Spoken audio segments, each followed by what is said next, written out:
Hi, this is Sweet Life and I'm Natasha, back at it with a recap and discussion of the original Top Boy, Summerhouse Season 1, Episode 1. I remember watching Top Boy way back around 2011 or so when the original BBC version became available on Netflix. Up until then, I knew there were black people in London, but just assumed because of the accents and what I knew about British culture, mostly from TV and movies, that everyone was living great. I was intrigued by this show where young people are carrying on like street dudes here in America while sounding like Queen Elizabeth and her family. We hadn't fully entered the golden age of television here in America, right? Brought about in part by streaming, but through Netflix, BBC America, Hulu, and PBS, I was able to watch British television.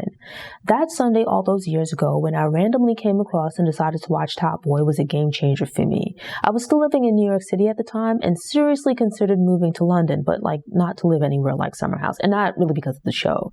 Since then, I've gotten even more into Black British culture. Top Boy opens within the fictional Summerhouse estate, which is supposed to be located in East London. It's supposedly inspired by the de Beauvoir estate in Hackney, but actually filmed at the Haygate estate in South London when the show was being produced by the BBC. Here in America, we would refer to them as projects, but in the UK, they refer to them as estates. From what I understand, it seems like public housing, but it sounds like the residents aren't necessarily all low income. People have different income levels within them. Maybe not like upper middle class people or people that could afford houses and stuff like that, but it's more like affordable housing that's made available for regular people. The show opens in the Summerhouse estate, where Dushane Hill and his friend Sully, along with a few of their other friends and associates, operate a drug business in the area. They're street dealers, but pretty high up in the organization as they run the day-to-day operations on the estate, right? They have workers under them, but they also have someone, Lee, that works over them, right? They don't have really a direct line to the plug, or there's someone in between them and the plug. Within the first few minutes of the show's beginning, the drama starts because they have the workers out in a somewhat desolate area holding a larger package of drugs, which they're selling from, breaking down and then selling from hand to hand.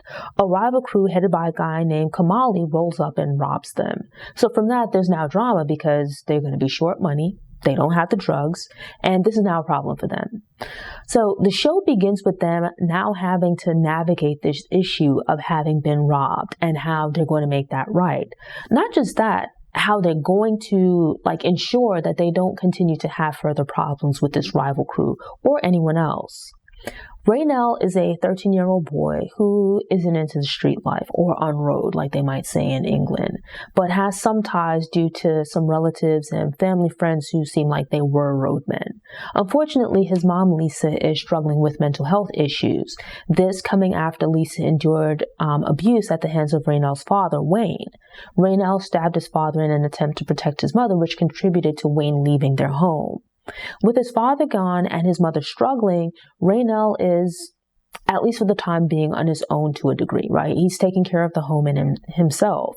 Despite his youth, he seems to have a good bit of sense in that, regardless of his mom or whatever's going on, he's managing to stay out of trouble. When Dushane offers him an opportunity to come and get down with him and make money, Raynell declines. Even when Dushane offers him just money, right? Not for anything in exchange or for working for him, he declines that as well. It's actually a pretty smart thing, as some people involved in criminal businesses or whatnot get people involved by doing favors. Kind of I'll do this for you and you owe me kind of thing. I watched the HC Popcast, formerly the Halfcast podcast, and Chucky broke it down, which I've seen and heard of elsewhere, this idea of nothing being for free. What some of these older dealers would do is offer younger guys hey, run to the store for me, get this, get that, whatever. After school, you might want to stop off at the corner store or I guess over there at the local fish shop or whatever. You might not have money to buy stuff, or you might just have a little bit of money, but he might offer to buy you after school, let's say a meal or something like that. That might graduate to maybe a pair of sneakers here and there. Things that to an adult aren't really that expensive, but to a kid that doesn't have money probably seems like quite a bit. Kids are kind of easy to impress because they generally don't have money of their own. And so with that, you might then have this thing of now, okay, I've been looking out for you for a while. Can you do me this favor, XYZ, whatever that might be? Can you hold this for me? Go here and drop that off. And just that easily, you might now find yourself engaged in some kind of business with them, running little errands, getting involved in whatever the situation might be. And that's kind of the case that you have here, or at least that's what Dushane seems to be trying to set up here. This thing of, like, if anybody gives you a hard time, let me know and I can take care of it for you. Why don't you come and hustle? Let me give you some money to hold and stuff like that. But Raynell is smart enough to know not to take those offers, because people very rarely offer you money without conditions or expectations of something in return. Unless it's like, your parents or some other family member. Random people in this nature, this kind of relationship you have with them, it's like they're not going to just be offering you money just out of generosity. They might, but you run the risk that later on, they'll then ask for something in return, or, they'll ask for some kind of favor or something like that. And now you feel obligated to do whatever it is. So Dushane works under Lee, who is the right-hand man to his connect, Bobby, but he's ambitious and wants to move up.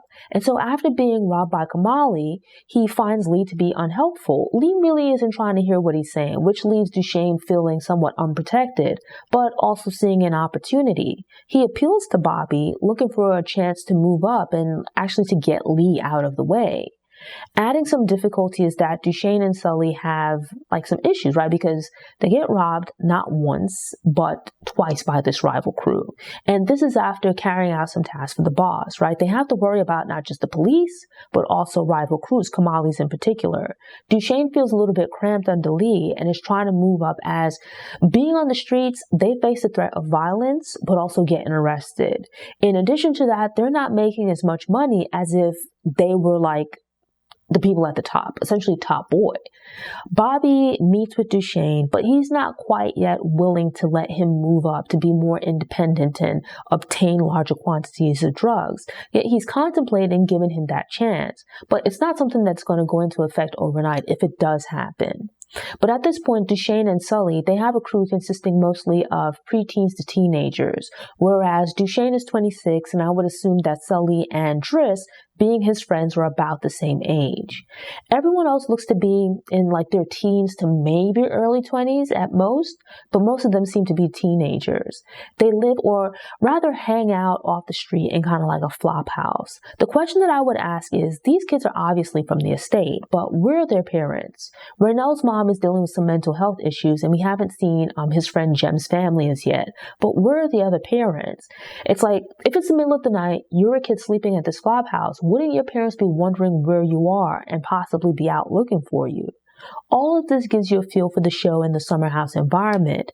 Dushane mentions to Bobby that he was born and raised in Summerhouse, and selling drugs is pretty much all he knows how to do. He sees it as being his way out, right? His path to a better life.